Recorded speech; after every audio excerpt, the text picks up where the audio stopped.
오늘 우리가 받을 하나님의 말씀은 시편 127편 1절부터 5절까지 말씀입니다.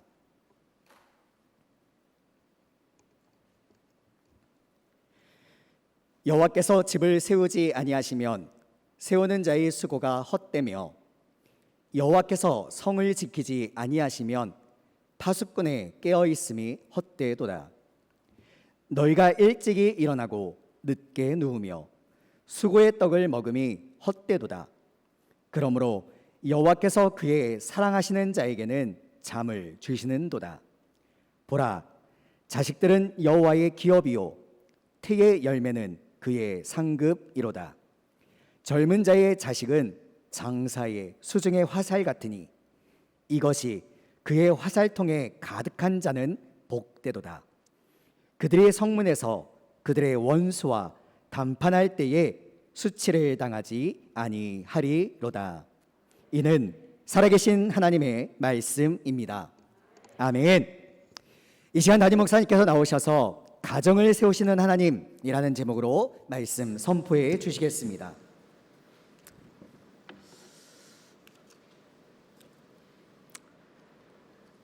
먼저 광고하도록 합니다. 어제 사랑빵장 컨퍼런스가 이제 열렸습니다. 사랑빵장 컨퍼런스가 열렸다라는 말은 무슨 말일까요? 이제 사랑빵 모임이 시작된다라는 말이죠. 9월 한 달 동안은 이제 사전 모임을 통해서 본격적으로는 아니지만 이제 그동안 우리가 좀 오랫동안 멈췄잖아요. 오랫동안 쉬었잖아요. 그래서 사랑빵들이 이제 조금씩 모이고 함께 은혜를 나누는 시간들을 좀 가지려고 합니다. 공부는 아니더라도 우리가 사랑빵들이 모여서 나눔할 수 있는 시간들을 가지려고 하는데, 혹시라도 우리 사랑빵장님들께서 보자 하시면 우리 성도님들은 어떻게 해야 될까요? 네, 아멘 하고 순종하면서 시간을 내시고 또 함께 모이시는데 힘을 모으셔야 되겠죠? 네, 그동안 우리가 사랑빵이 멈춰지면서 너무 많은 것들이 멈춰졌어요. 이제는 더 이상 멈출 수 없어요. 이제는 움직여야 할 때입니다.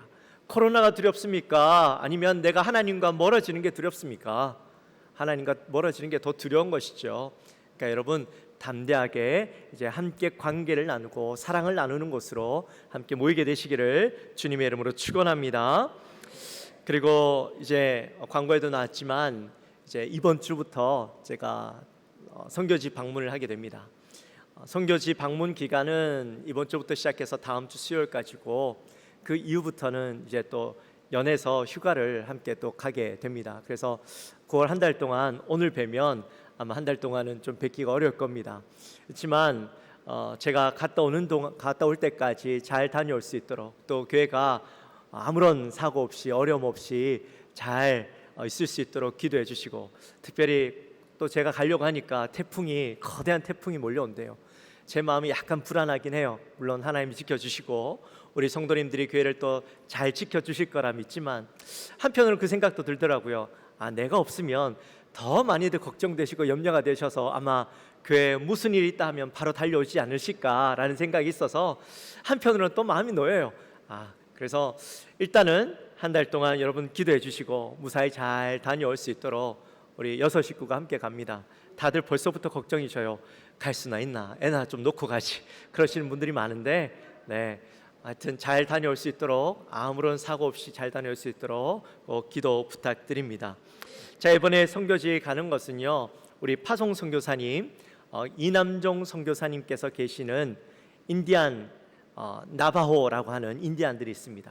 미국에서 가장 오래된 인디안 부족이고, 미국에서 이 국가로 인정해준 그런 곳입니다. 제가 다녀와서 또 설명을 드리겠지만, 그곳을 섬기시는 선교사님이 저희 교회 파송 선교사님이십니다. 제가 담임이 되고 우리 파송 선교사님이 되고 난 뒤에 한 번도 갔다 오지 못했는데, 이제 처음으로 제가 방문을 합니다. 그곳에서 우리가 어떻게 도울지, 또 어떻게 하면 좋을지 방문하고 우리가 함께 고민하고, 또 이번에 가면 제가 미국에 있는 여러 목사님들을 만나고 또 교회를 방문하고 그곳에서 같이 좀 선교를 협력하자고 부탁드리러 갑니다. 그래서 좋은 또 결실들이 있을 수 있도록 그렇게 기도해 주시고, 또 특별히 지금은 한 두 곳에서 설교를 하게 됩니다. 그럼 가서 또 말씀을 전할 때 그곳에서도 은혜가 있을 수 있도록 꼭 기도해 주십시오. 우리 옆에 분들과 한번 인사할까요? 가정을 세우시는 하나님, 우리 그 하나님을 바라봅시다. 한번 인사합시다.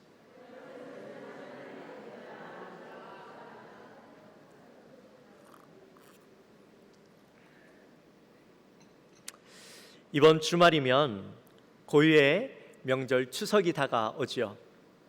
원래 명절이 되면 제가 어떤 설교를 할까 고민하면서 하나님 앞에 기도합니다. 그러면 보통 두 가지로 나뉩니다. 하나는 이제 가족들이 모이면 어떻게 복음을 전할 것인가 하는 내용과, 또 다른 하나는 그리스도인으로서 이 명절을 어떻게 보낼 것인가, 어떻게 이 명절을 맞이할 것인가, 이 두 가지 내용을 가지고 이제 말씀을 전하게 되어지는데, 이제 그 두 가지를 놓고 기도하다가 하나님께서 주시는 마음을 가지고 이제 말씀을 전하게 되어집니다. 근데 이번 명절에는 어떤 말씀을 전할까 이제 기도하는 가운데 제 마음 가운데 그런 마음이 들더라고요. 그동안 해왔던 이 명절에 대한 설교가 이젠 좀 바뀌어야 되지 않나? 이 설교를 하는 것이 이제 맞을까라는 생각이 들었습니다. 무슨 말이냐면, 지난 3년 동안 코로나가 와서 우리의 많은 부분들을 바꿔놓았죠. 우리의 일상생활도 바꿔놓았지만 명절 분위기 또한 바꿔놓았습니다. 신문에 보니까요, 이런 기사가 있더라고요. 한번 띄워주시겠어요? 이 제목이요, 거리두기 사라진 3년 만에 명절 차례 없앴어요. 무슨 내용인지 보니까 그 기사에 더 이상 이제 명절이 되어도 차례를 드리지 않겠다라는 거예요. 믿는 가정이 아니라 믿지 않는 가정 이야기예요. 한 어머니가 인터뷰를 하는데, 내가 수십 년 동안 결혼해서 이 가정을 위해서 내가 제사를 드렸지만 이젠 제사 안 드리겠다라는 거예요. 올해부터는 제사 안 드리고 이 제사 드리는 것 우리 자녀들에게 물려주고 싶지 않다라는 겁니다. 그래서 지금 내가 올해부터 이 제사를 끊어버리고 그동안 명절이 되면 2박 3일 동안 가족들과 함께 여행 갈 거다, 그렇게 인터뷰를 한 걸 봤어요. 뿐만 아니라 그 어머니가 자녀들도 이 명절 기간 동안 얽매이는 것이 아니라 좀 나름의 시간들을 가지고 자유롭게 그렇게 시간들을 보내면, 유익한 시간을 보내면 더 좋겠다라고 이야기하는 것을 인터뷰에다가 낸 거예요. 기사에다 낸 거예요. 저는 사실 이 기사를 보는데 충격이었어요. 왜 충격이었냐? 믿지 않는 사람들에게 제사는 복 받는 기준이죠. 우리 조상들에게 제사를 드리면 그 조상들이 우리에게 복을 준다라는 믿음으로 제사를 드린 거 아니에요? 차례를 지낸 거 아니었어요? 근데 그 복을 이제는 내가 조상들로부터 받지 않겠다, 이렇게 보여지는 거죠.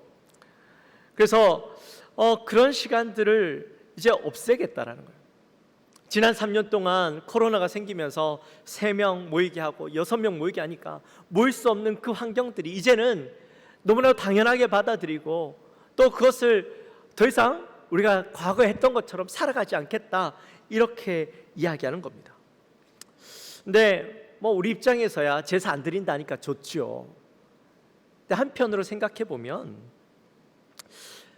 제사를 안 드리는 것 그거야 괜찮지만, 그렇다고 해서 가족들끼리 모이는 이 명절의 풍경까지 바꾸는 게 정말 좋은 것일까라는 생각이 들었습니다. 1년에 2번 추석이 되고 설날이 되면 가족들이 모여요. 그동안 볼 수 없었던 가족들이 한 자리에 모여서 서로 함께 대화하고 또 서로 소통하고 관계를 맺어가는 시간인데, 이제 그런 시간조차 별로 의미 없다, 만들지 않겠다, 그렇게 들려지는 겁니다. 아무리 그래도 가족들이 모이는 시간, 이거 중요한 건 아닐까? 뭔가 우리가 중요한 것들까지도 바꿔가고 잃어가고 있는 건 아닐까라는 생각이 들었어요. 그래서 우리가 이번 명절 추석을 앞두고 그냥 그동안 이 명절 어떻게 보낼 것인가, 어떻게 복음을 전할 것인가, 이런 고민들도 중요하겠지만, 우리 좀 가정이라는 것에 대해서 다시 한번 좀 깊이 생각해보고, 말씀에서 이야기하고 있는 가정에 대해서 우리 함께 고민하는 시간, 말씀을 통해 깨닫는 시간이 되었으면 좋겠습니다. 먼저 오늘 본문에 보시면 표제에 이렇게 적혀 있습니다. 솔로몬의 시, 곧 성전에 올라가는 노래. 이 성전에 올라가는 노래는 이제 유대인들도 명절이 있죠. 그 명절을 맞아서 예루살렘을 향해서 올라가는데 짧게는 며칠, 길게는 몇 달 동안 이 성전을 향해서 가게 됩니다. 그 먼 길을 가면서 그냥 걷는 것이 아니라 이 시편에 있는 말씀들을 암송하면서 또 그 말씀을 읽어가면서 성전을 향해 나아갑니다.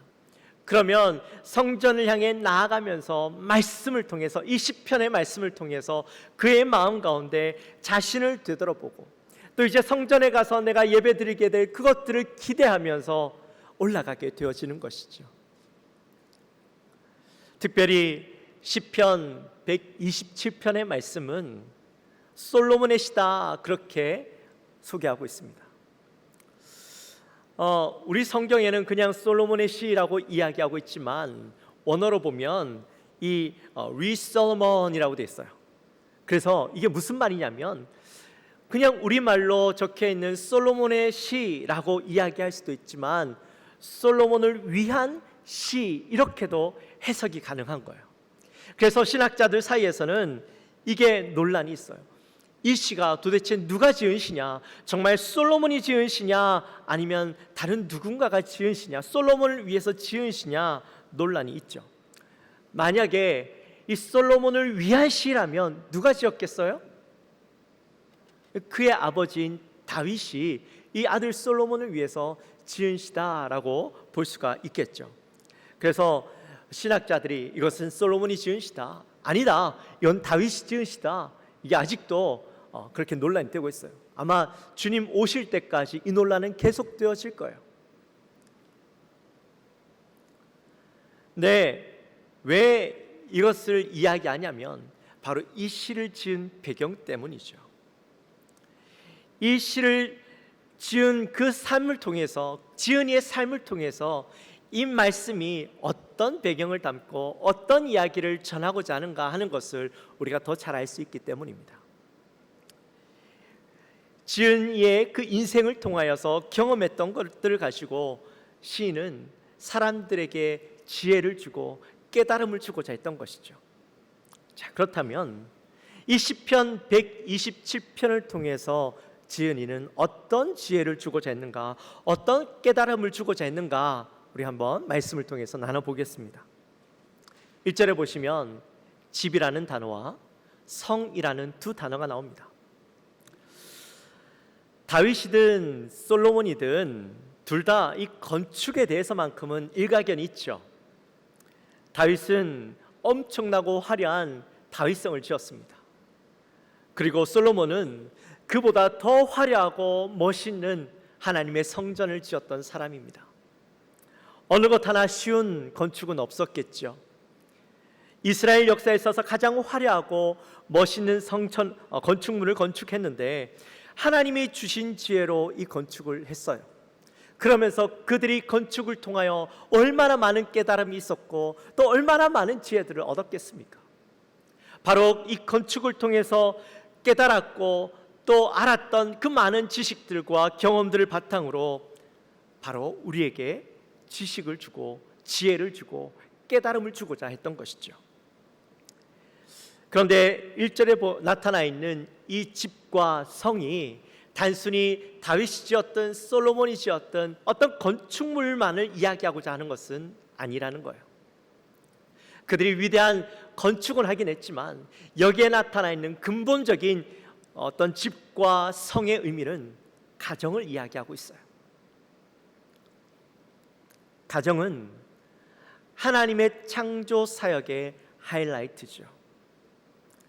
하나님께서 이 창조 사역을 통하여서 결과적으로 우리에게 보여주고 싶으셨던 것은 완성된 가장 작은 하나님의 나라, 천국을 이 가정을 통하여서 보여주고 싶으셨던 거예요. 하나님께서 천지를 창조하십니다.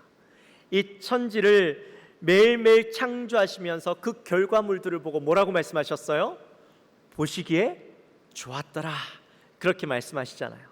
근데 마지막 날 이제 인간을 창조하시고 하나님께서 뭐라고 말씀하십니까? 보시기에 심히 좋았더라, 매우 좋았더라, 그렇게 말씀을 하십니다.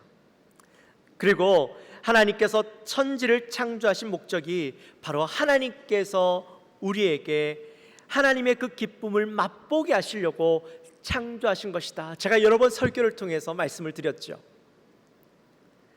하나님께서 그 천국을, 하나님의 기쁨을 경험하기 위해서 아담이 혼자 자고 있을 때에 잠들게 하시고 그의 갈빗대를 떼내어서 하와를 만드시죠. 그리고 하와를 통하여서 둘이 한 몸이 되고, 이 둘이 한 몸이 된 것을 삼일체 하나님, 성부, 성자, 성령 하나님이 그들이 누리고 있던 기쁨과 또 행복을 이 둘이 하나됨을 통하여서 그들도 똑같이 하나님이 누리는 기쁨을 누리게, 행복을 누리도록 이들을 가정을 허락해 주신 겁니다. 그래서 가정은요, 하나님을 경험하는 것이고 하나님의 행복, 하나님의 천국을 경험하는 곳입니다. 근데 1절에 보니까 이렇게 말씀하죠. 여호와께서 집을 세우지 아니하시면 세우는 자의 수고가 헛되며 여호와께서 성을 지키지 아니하시면 파수꾼의 깨어 있음이 헛되도다, 그렇게 말씀합니다. 자, 이 말씀이 무슨 말씀이냐면 집을 세우는 것이 인간의 노력으로만 되는 것은 아니다라는 거예요. 요즘 트렌드가요, 이 주례가 없는 결혼식이랍니다. 저희 교회에서도 그렇게 하는 분들도 있었고, 믿는 자들도요, 이 젊은 사람들이 주례 없이 그냥 자기들끼리 결혼한대요. 거추장스러운 거 다 빼버리고 간단하게 서로 사랑을 확인하고 이 하객들 앞에서, 온 손님들 앞에서, 가족들 앞에서 자기가 서로 사랑한다라는 것을 고백하고 잘 살겠습니다, 그렇게 이야기하고 끝나버리는 거죠. 근데 아무리 이게 트렌드다, 유행이라고 하지만 사실 결혼이라는 게 그냥 둘이 좋다고 결혼하면 끝인가요? 결혼이라는 것은 하나님께서 짝지어 주신 두 사람이 만나서 하나 되는 것, 이게 바로 결혼이죠. 단순히 감정으로 결혼하는 게 아닙니다. 그래서 결혼은 하나님 앞에서 해야 됩니다. 믿지 않는 자들이라면 그렇다 하더라도 믿는 자들은 이것이 하나님께서 허락해 주신 관계인 줄 믿고 하나님 앞에서 예배해야죠. 하나님이 짝지어 주셔서 둘이 하나됨을 하나님 앞에서 선포하고 하나님 앞에 감사하고 하나님께서 이 가정의 증인이 되어 주시고 주인이 되어 주심을 선포하는 것, 그게 바로 결혼 예식입니다. 만약에 이 가정의 주인이 하나님이심을 인정하지 않는다면 이 가정의 고리는요, 약할 수밖에 없어요. 내가 좋아서 결혼했지만 내 사람의 감정이라는 것이요, 늘 똑같지 않잖아요. 언제든지 변할 수 있잖아요. 그러면 내 마음에 이 사랑하는 마음이 약해지고 내 감정이 약해지면, 둘의 관계가 어긋나면 언제든지 그 관계가 깨어질 수 있는 거예요. 내 감정이 우선되어지고 내 상황이 우선되어지고, 그래서 언제든지 깨어질 수 있는 것, 그래서 헤어질 수 있는 게 결혼이 되어지는 것이죠. 하나님이 주인이 아니니까 내 상황, 내 감정이 더 중요해지는 겁니다. 근데 하나님이 이 가정의 주인이심을 인정하게 되어지면 어려움이 있어도, 서로의 감정이 다르고 생각이 다르다 할지라도 그 문제를 하나님 앞에 놓고 함께 기도하고, 하나님께서 이 가정의 주인 되어 주시니 우리가 나눌 수 없다라는 것을 알면서 그 가정의 문제들을 함께 해결하고 나아가려고 노력하게 되는 것이죠. 그리고 나면 하나님께서 가정의 주인이 되어 주시니까 이 어려움 가운데, 문제 가운데 개입해 주셔서 문제를 해결해 주시고 그 속에서 회복을 맛보고 또 천국을 경험하는 것을 누리게 되는 거예요. 그래서 하나님께서 이 가정을 허락해 주신 거예요. 그 속에서 천국을, 하나님이 누리는 사랑, 하나님이 누리는 기쁨을 맛보게 하시려고. 가정에서부터 하나님이 우리의 가정의 중심이 되어 주신다 라는 것을 보여주지 못하면, 그것을 믿지 못하면 그들의 삶 속에서도요, 이 기준들이 잃어버리고 헛된 삶을 살아갈 수밖에 없죠. 2절에 보시면 이렇게 말씀합니다. 너희가 일찍이 일어나고 늦게 누우며 수고의 떡을 먹음이 헛되도다. 세계적으로 한국 사람들처럼 부지런한 사람들은 없습니다. 제가 미국 가서 살아보니까요, 정말 그렇더라고요. 이민 1세대들이 얼마나 열심히 살아왔는지 새벽부터 밤늦게까지 일하시는 거예요. 처음엔 미국 가서 할 수 있는 게 뭐가 있습니까? 기술이 뭐가 있습니까? 할 수 있는 게 없는데 어떻게든 먹고 살아야 되니까 열심히 일하는 거예요. 손에 잡히는 일이면 무엇이든지 하는 거예요. 그래서 한국 이민 1세대들이 가장 많이 한 게 세탁소, 또 페인트, 또 좀 여유가 있으면 이제 그 리코스토어라고 해서 편의점 같은 것들을 운영을 해요. 그러면 남들이 하기 힘들어하고 싫어하는 일들을 하다 보니까요, 근데 이분들이 아침부터 저녁까지 그 일들을 하는데 보통 미국 사람들이 하는 일의 2배를 감당합니다. 미국 사람들이 보니까 너무 좋은 거예요. 일도 잘하죠, 열심히 하죠. 그러니까 한국 사람들에 대한 신뢰가 쌓이니까 그곳에서 정착하게 되어지고 열심히 일하고 돈을 많이 벌게 되어졌어요. 그런데 그렇게 열심히 일해서 악착같이 벌어서 이제 자녀들과 가족들을 위해서 일했는데 나중에 그렇게 일하다 보니까요, 몸이 축나는 거예요. 몸이 약해지고 병이 들고, 그래서 이 병이 든 몸 병원에 가려니까요, 병원비가 미국은 얼마나 비쌉니까? 내가 벌어놓은 거 병원비로 다 갖다 주게 되어지고, 열심히 벌었지만 이제 더 이상 누군가의 도움이 없이는 살아갈 수 없어서 집 놔두고요, 양로병원 가서 지내는 거예요. 그 모습을 보니까 너무 안타깝더라고요.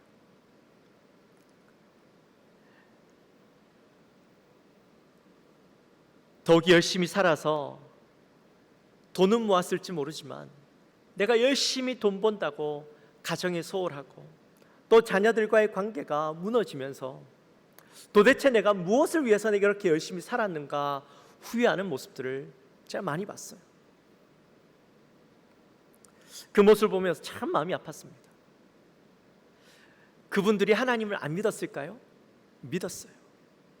그런데 하나님은 믿었지만 하나님 중심이 아닌 자기의 삶을 위해서, 가정을 위해서, 물질을 위해서 그 살았던 삶이 결국에는 다 지나고 나니까 허무하다라고 느낀다라는 거예요.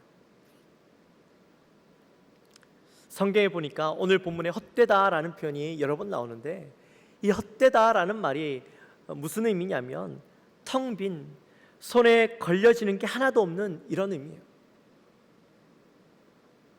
열심히 성공을 위해서 달려왔던 그 인생이 자기가 성공이라고 생각했던 것들을 얻었음에도 불구하고 그 속에서 텅 빈, 손에 아무것도 움켜쥐지 않는 그런 허무함들을 느끼고 살아가게 된다라는 것이죠. 여러분, 열심히 그냥 사는 게 중요한 게 아니에요. 내가 열심히 어떤 것을 얻기 위해서 그냥 달려가는 게 중요한 게 아니에요. 많은 것을 얻어서 누리는 게 중요한 게 아니라고요. 그 속에 누구를 모시고 살아가느냐, 그 중심에 누가 있느냐, 이게 중요한 거예요. 여러분, 오늘 본문에 1절과 2절 속에 수많은 단어들이 있는데 그 단어들 속에서 가장 중요한 단어가 뭘까요? 가장 핵심되는 단어가 뭘까요? 그냥 말씀을 읽으면 우리의 눈에 무슨 단어가 띄어요? 헛되다라는 말이 눈에 띄죠. 또 3번이나 반복해서 나와요. 그러니까 이 헛되다라는 말이 이 말씀을 들으면서, 이 말씀을 읽으면서 우리의 가슴에 남게 되어지죠. 또 헛되다라는 말이 얼마나 임팩트가 있습니까? 그런데 이 말씀을 좀 더 찬찬히 살펴보면 이 1절과 2절 속에 나타나 있는 그 많은 단어들 속에서 진짜 핵심은 다른 데 있는 거예요. 어디 있냐면 여호와께서라는 단어 안에 있어요. 여호와께서 인생을 주장해 주시고 이 가정의 중심이 되어주시고 우리의 모든 생사화복을 주장하시는 분이심을 인정하는 것이 우리의 인생이 헛되냐 헛되지 않느냐를 결정짓는다, 그렇게 말씀하고 있거든요. 우리 인생의 가치는 하나님을 의지하고 하나님 앞에 영광 올려드리는 것에 있음을 기억해야 된다라는 겁니다. 그러한 기준을 어디에서부터 확립해 가야 되냐면 바로 우리의 가정에서부터 그 기준들을 세워가야 되는 것이에요. 3절에 보면 이렇게 말씀합니다. 보라, 자식들은 여호와의 기업이요 대열매는 그의 상급이로다. 우리의 가정에 있어서 가장 큰 상급은 뭡니까? 재산은 뭡니까? 자녀들이죠. 자녀들은 하나님께서 주신 상급이요 또 기업입니다. 부모는 그 기업이요 상급인 이 자녀들을 위해서 좋은 환경과 좋은 조건에서 지내게 하고 싶은 마음들은 누구나 다 있는 것이죠. 그런데 좋은 조건에서 교육을 받고 좋은 조건에서 좋은 학교를 가게 하고 좋은 직장을 가게 하는 것, 그것을 최우선순위로 생각하는 것을 보게 되어집니다. 내 상급이니까 그 자녀들이 좋은 직장 가고 잘 먹고 잘 살게 하는 것, 그거 중요하죠. 근데 그게 우선순위가 되어버렸던가요? 정작 신앙교육은 소홀히 여깁니다. 신앙이야 나중에 얼마든지 또 살아가면 되지, 열심히 하면 되지, 하나님께서 그들에게 믿음을 주실 거야, 우리가 이렇게 열심히 신앙생활 하는데 그 자녀들에게도 믿음 주실 거야 라는 막연한 기대를 가지고 자녀들에게 일단 열심히 공부하고 이 땅에서 성공하는 것, 그것을 가장 우선시하며 자녀들에게 그것 서포트하고 밀어주고 살아가는 인생. 어릴 때 가졌던 신앙, 부모님의 열심이 당연히 그 자녀들에게도 가지게 될 것이라는 마지막 기대를 막연한 기대를 가지고 자녀들을 그냥 방치해 두었다가 시간이 지나고 나면 어떻게 되어져요? 아니라는 것을 깨닫게 되어지는 것이죠. 내 기대가 막연했다라는 것을 깨닫게 되어지는 거예요.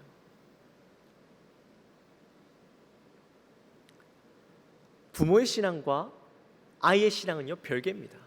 결코 같을 수가 없습니다. 부모가 아무리 열심히 신앙생활을 했다 할지라도 그 아이가 그 신앙을 그대로 가지고 살아가게 될 것이라는 것은 막연한 희망일 뿐이에요. 그래서 어릴 때부터 그 자녀들에게 바른 신앙 교육, 바른 신앙 사상을 가르쳐야 되는 겁니다. 4절에 보면 이렇게 말씀합니다. 젊은 자의 자식은 장사의 수중에 화살 같으니. 자녀들을 화살이라고 부르는 것은요, 이 유대인들만 가지고 있는 독특한 개념이에요. 화살은 힘, 행복, 자랑, 이런 의미들이 그 안에 들어 있습니다. 그래서 화살통에 화살이 가득 있으면 이 장사들이란 군인들이 이야기하죠. 활을 쏘는 사람들, 이 장사들은 이 화살통에 화살이 가득하면 그 마음이 어떨까요? 든든하죠. 언제든지 쏠 화살들이 준비되어 있으니까 아무리 많은 적군들이 몰려온다 할지라도 그 마음에 두려움이 없어요. 내가 쏘면 되니까, 얼마든지 쏘면 되니까. 마찬가지로 부모에게 자녀들도 그런 힘과 자랑거리와 든든함이 되어진다라는 것이죠. 그런데 이 화살이 한번 그 장사의 손에 들려져서 활을 당겨서 쏘게 되어지면 어떻게 될까요? 화살통에 있을 땐 든든하지만 이 화살이 이 장수의 손을 벗어나게 되어지면 그 다음부터는 이 아무리 장수라 할지라도 화살에 한 번 쏜 방향을 바꿀 수는 없어요. 마찬가지죠. 자녀들도 내 품 안에 있을 때, 내 통 안에 들어있을 때는 언제든지 든든한 자들이 되어지지만 이들을 내가 화살통에서 빼서 그들의 인생이라는 화살의 시위를 당기고 나면 그 다음부터는 내가 이 자녀들의 인생을 바꿔줄 수가 없어요. 우리가 화살보다 더 빨리 달려가서 그 화살의 방향을 바꿀 수 있는 게 아니잖아요. 우리의 손을 벗어나면, 한번 우리가 시위를 당겨서 그 인생을 쏘아주고 나면 그 인생을 바꿔줄 수 없어요. 그래서 중요한 게 뭐냐면, 그 자녀들의 인생이 바른 방향을 나아갈 수 있도록 처음부터 정확한 방향, 관역을 향해서 방향을 잡아주고 길을 잡아줘야 되는 거예요. 성공이라는 방향을 향해서 이 아이의 인생의 방향을 잡아줄 것인지, 아니면 하나님이라는 인생을 향해서 이 아이들의 인생이 나갈 수 있도록 그 방향을 잡아줄 것인가, 그것은 누구의 손이 있다? 부모의 손에 있다라는 거예요.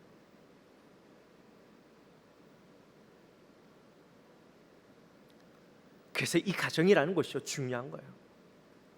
가정에서 부모님들이 그 가정의 방향을 어디로 잡느냐, 그 방향에 따라서 자녀들은 나아가게 되는 것이죠.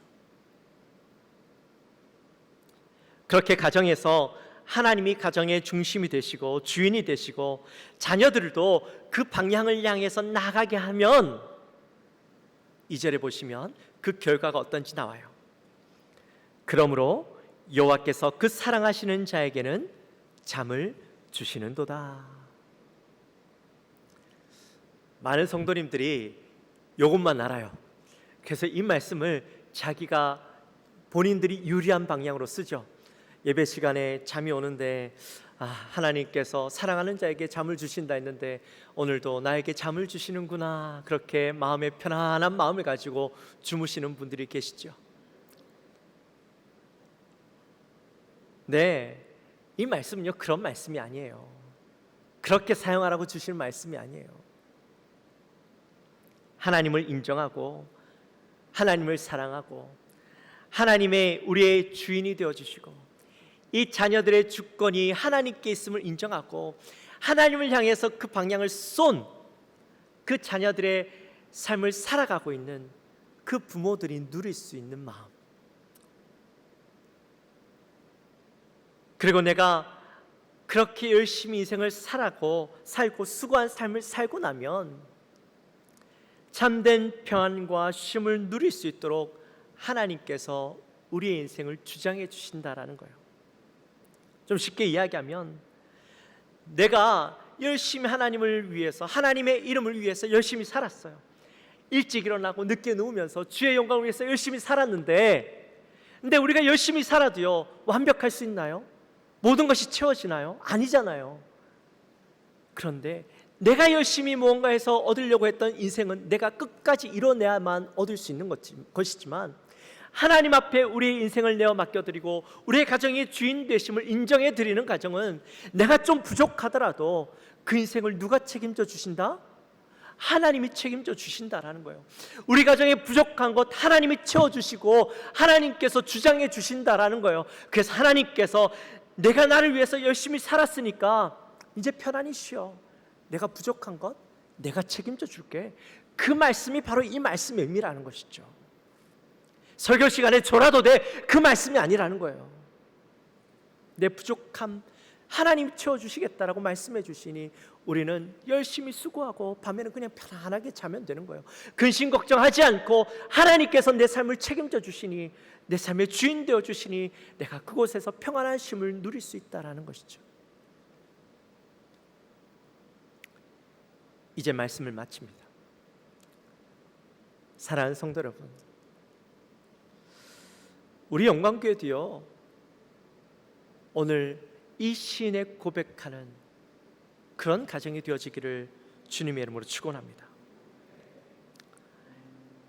여호와께서 가정을 세우시고 여호와께서 이 가정을 지키시고 매일 수고함으로 먹음으로 하나님을 이 가정의 중심으로 모시고 살아가는 그 가정 가운데 평안과 쉼이 누려지고, 또한 이 가정의 중심에 하나님이 계심을 인정해드리고 그 자녀들의 인생 또한 하나님을 향해 나아갈 수 있도록 그 관역을 맞춰주는 인생들, 그런 가정들이 되어지므로 우리의 연약한 모습들이 있지만, 우리의 인생 열심히 살아도 부족한 모습이 있지만 나머지는 하나님께서 우리의 인생을 책임져 주시고 우리의 가정을 책임져 주실 줄 믿고 하나님 앞에 나아가면 하나님께서 모든 것을 채워주시고 하나님께서 우리의 인생 가운데 풍성케 하시는 그 놀라운 은혜를 경험하는 그런 우리 모든 가정들이 되어지시기를 주님의 이름으로 축원합니다. 우리 시간 함께 찬양하며 나갑시다.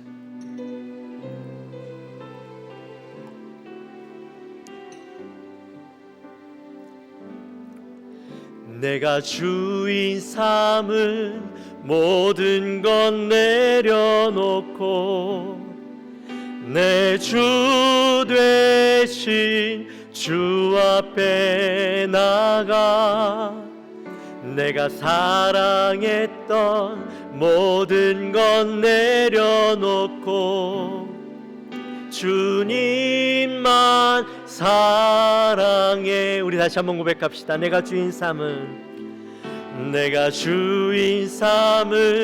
모든 것 내려놓고 내 주 되신 주 앞에 나와 내가 사랑했던 모든 것 내려놓고 주님만 사랑해. 주 사랑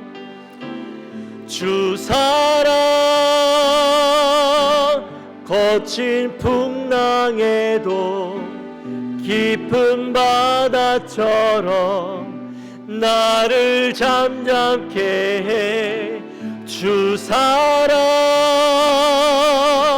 내 영혼의 반석 그 사랑 위에 서리. 우리 다시 한번 고백합시다. 내가 주인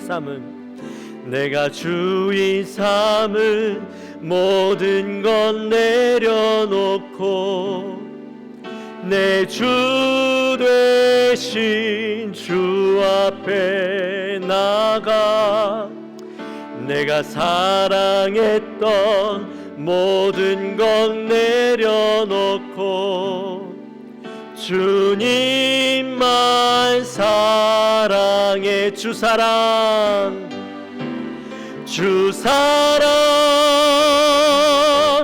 거친 풍랑에도 깊은 바다처럼 나를 잠잠케 해. 주 사랑 내 영혼의 반석 그 사랑 위에 서리. 주 사랑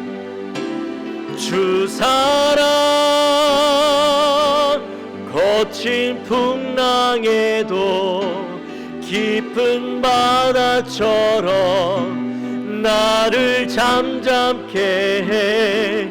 주 사랑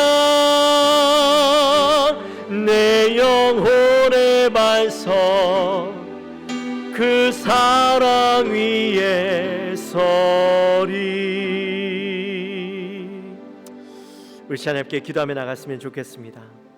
우리 기도할 때 하나님 우리의 가정의 주인이 되어주시고 우리의 가정의 중심이 되어 주옵소서. 우리가 하나님을 믿지만 이 가정의 중심이 성공이 되어지고 안락함이 되어지고 평안이 되어지는 것이 아니라 바로 하나님이 이 가정의 중심이 되어주셔서 우리가 그 어떤 상황 가운데서도 온전히 하나님을 향해 나아가고 하나님을 위해서 온전히 살아드리는 인생 되어지고 우리의 연약함, 우리의 부족함이 있다 할지라도 하나님께서 채우시고 우리에게 평안함을 주시는 그 은혜를 경험하는 이 가정 되게 하여 주옵소서. 우리 마음을 가지고 우리 간절히 기도하며 나갑니다. 하나님 아버지 감사합니다. 하나님 우리 가정을 주님 주정하여 주시옵소서. 하나님 이 가정의 중심을 주님 앞에 온전히 내어 맡깁니다. 하나님 이 가정을 주님 붙잡아 주시고 하나님 우리가 가정을 세울 때에 이곳에서 분명히 천국을 경험하고 이곳에서 하나님의 나라를 경험하고 하나님의 그 행복 삼위 하나님께서 그 행복하시고 기뻐하시는 삶을 누리게 하나님 이 가정을 허락해 주셨는데 하나님 우리의 가정이 바로 그 가정이 되어질 수 있도록 도와주옵소서. 하나님 우리의 자녀들과 그 가정을 천국을 경험하는 가정 될 수 있도록 도와주옵소서. 하나님 주인 되어 주옵소서. 이 가정 가운데 하나님의 놀라운 은혜를 경험하고 하나님 우리의 자녀들이 하나님을 향하여 나아가고 하나님 그들의 인생의 중심이 하나님이 되어져서 하나님 우리의 가정이 복된 가정, 하나님이 책임져 주시는 가정, 하나님의 은혜를 누리는 가정 될 수 있도록 주여 도와 주시옵소서. 하나님 간절히 소망합니다. 하나님 우리를 붙잡아 주시고 하나님 더 이상 의미 없는 가정, 하나님 각자가 살아가는 가정, 각자의 안위를 행복 하나님 우선순위로 두는 가정이 아니라 바로 그 천국을 우리가 함께 누리며 또 함께 모여서 그 천국을 다시 한번 경험하기 원하는 하나님 그런 복된 가정의 모습들이 우리 가정 가운데 일어날 수 있도록 주여 도와 주시옵소서. 하나님 아버지 감사합니다. 저희들을 사랑하시고 오늘도 하나님의 귀한 말씀을 함께 나누게 하시니 감사합니다. 하나님 오늘 말씀을 통해서 하나님께서 우리에게 어떠한 가정을 주셨고 또한 그것에서 무엇을 누려야 하며 또한 우리는 어떤 가정을 향해서 나가야 하는가 함께 말씀을 나누었습니다. 우리의 가정의 주인은 하나님이십니다. 이 가정의 중심은 하나님이십니다. 또한 우리가 이 가정 가운데 우리의 자녀들을 통하여 또한 그러한 하나님 중심된 삶을 살아가도록 우리가 훈련하고 양육해야 되는 가정임을 우리가 말씀을 통해 깨닫습니다. 하나님 우리의 가정 그렇게 살아드릴 수 있도록 주님 붙잡아 주시고 특별히 우리 안에 연약함이 있습니다. 부족함이 있습니다. 하나님 그럼에도 불구하고 이 가정의 중심이 주인이 하나님 되심을 우리가 온전히 인정하며 나갈 때에 우리의 부족함 하나님 채워주신다 하셨사오니 하나님 우리의 인생 가운데 늘 불안함이 아니라 하나님 앞에서 온전히 평안함을 누리고 참된 복을 누리며 또다시 하나님 안에서 누리는 그 기쁨을 사모하며 모이고 그 가정을 사모하며 나아가는 우리 모든 가정들 될 수 있도록 주여 주장하여 주옵소서. 감사합니다. 예수님의 이름으로 기도하옵나이다. 아멘.